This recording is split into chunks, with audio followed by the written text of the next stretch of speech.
राम राम जी दोस्तों, कैसे हैं आप लोग। उम्मीद है मस्त होंगे, भले चंगे होंगे। दोस्तों जो आज मैं आपको गीत सुनाने जा रही हूँ बहुत ही स्पेशल है, इसलिए कि ये बहुत ही आदम बाबा जमाने का गीत है, बहुत ही पुराना कजरे गीत है। अगर आपको ये गीत अच्छी लगे तो प्लीज़ लाइक से कमेंट जरूर करिएगा। ये एक मेरी बहुत वृद्ध दादी ने बताया, इसलिए बता रही हूँ कि वो बहुत ही पुराना गीत होगा। तो सुनिए, आनंद लीजिए। अगर आपको ये गीत अच्छी लगे तो प्लीज़ लाइक से कमेंट जरूर करिएगा।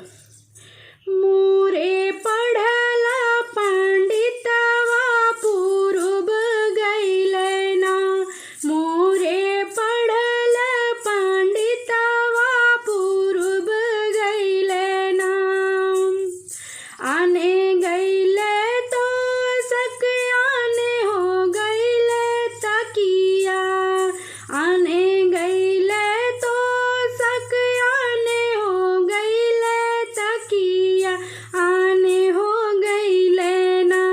हमके लल की पालंगिया आने हो गइले ना, हमके लल की पालंगिया आने हो गइले ना। मोरे पढ़ल पंडितवा पूर्व गइले ना।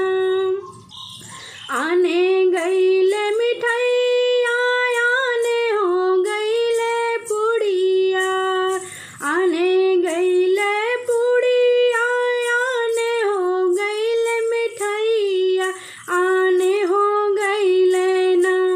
हमके जरती जलेबिया आने हो गइले ना, हमके जरती जलेबिया आने हो गइले ना।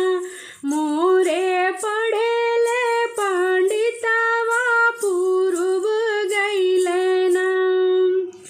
आने गइले कंगना आने हो गइले चूड़िया, आने गइले कंगना आने हो गइले चूड़िया आने हो गइले ना।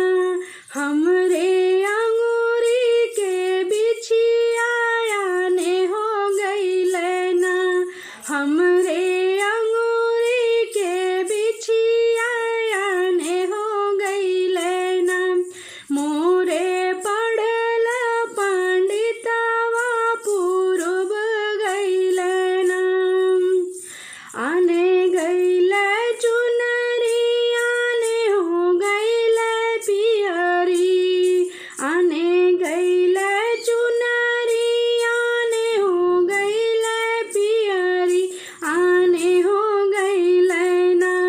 हमके लल की से नूरवा आने हो गइले ना, हमके लल की से नूरवा आने हो गइले ना। मोरे पढ़ल पंडितवा पूर्व गइले ना। ऐसे ही दादी भी गा रही थी, लेकिन मैंने अपनी आवाज़ में सुना है। अगर आपको गीत अच्छी लगे तो प्लीज़ लाइक शेयर कमेंट जरूर करिएगा।